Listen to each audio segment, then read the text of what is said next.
Hello and welcome to IBF, International Business Forest.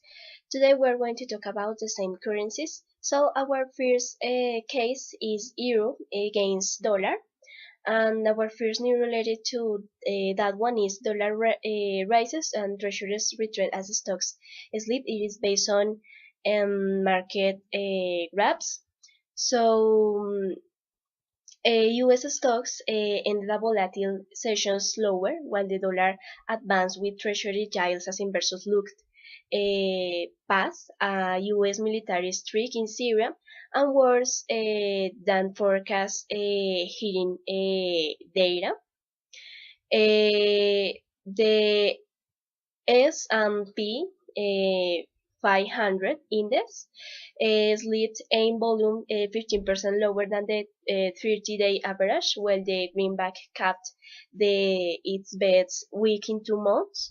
So comments from the Fed Bank of New York President Wall Street speculation it bank won't slow the pace of take hikes as it tunes its balance sheet, and the 10-year Treasury yield top 2.35% after falling as low as 2.28% amid a weak jobs report and the first military strike undertaken by President Donald Trump's administration.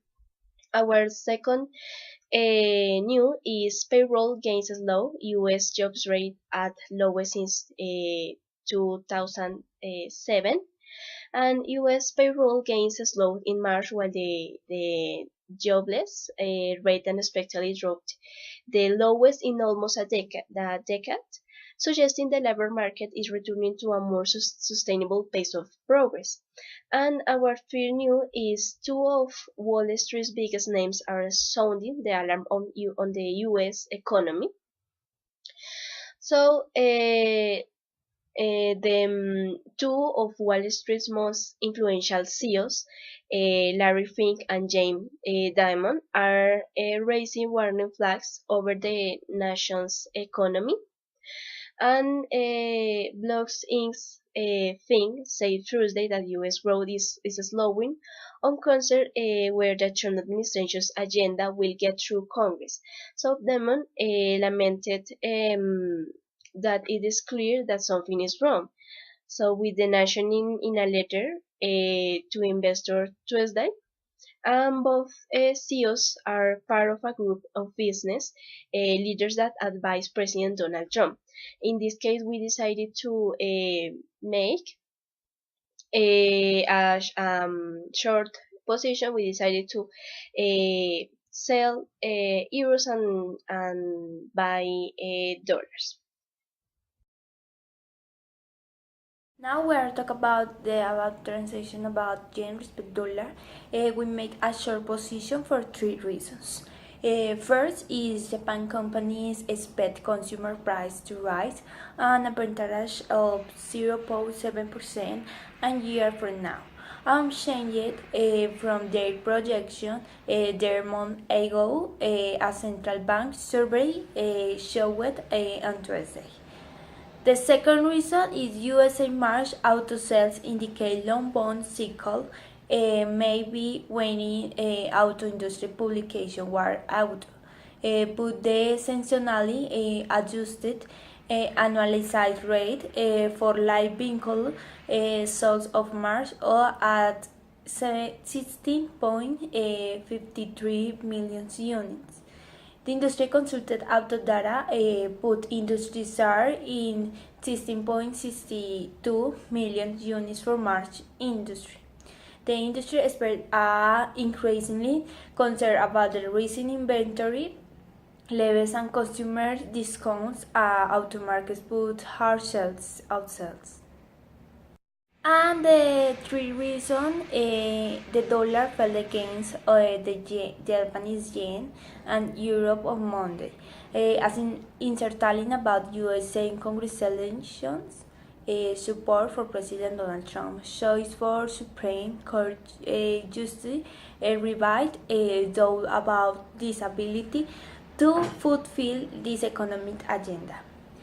So, respect the last three reasons, we sell $700 and we won 4.1%. This is $259.56.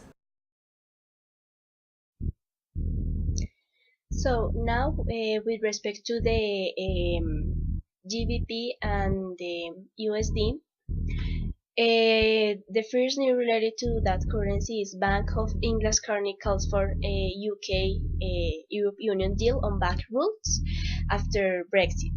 So, Bank of England Governor Mark Carney called on Friday for Britain and the European Union to reach a sweeping deal to recognize each other's banks' rules after Brexit or risk a potentially damaging hit to financial services across Europe.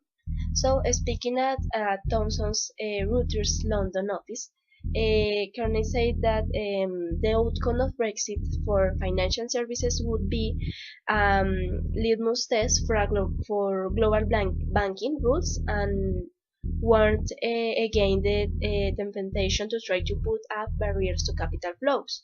Our second news is crude cap's second weekly gain after U.S. strike against Syria. So crude cap a second weekly gain after briefly speaking on the first acts and the streak by President Donald Trump administration.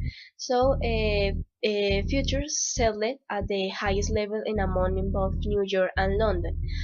Prices reached the height early Friday as the market digested news of a U.S. cruise missile strike against Syria and Russia's deal with OPEC to cut crude supply hasn't delivered as much as expected, according to Deputy Prime Minister Arkady Donskoy. OPEC ministers will gather in Vietnam on May 25 to decide whether to extend the accord. And our third news is one that I mentioned in the last currency, and it was payroll gains slow and U.S. jobless rate at lowest since 2007. In this case, we decided to make a short position again. So we sell pounds and bought dollars. We are talking about the dollar respect dollar Canadian dollar. We make a long position respect three news. The first is about the trade innovation ship already underway on Ontario next month. Things are looking bridge for that Livu and Lehu Inc., a digital health and benefit platform. He founded with three friends 2 years ago in Toronto. This is good for the economy because this project generates more 100 jobs. The second news is about Canada fell back into the trade deficit as export declined, but the most in almost a year and expect a setback following 3 months of surplus. And the three news is oil price on Tuesday rose a near 1 month high, supporting an unemployment production outage in North Sea an expectation of the drawdown in USA crude and product inventories. Respect the last news, we bought $700 and we lost 26.6% because after made the transaction some movements about the Fed putting in certainly the USA stability.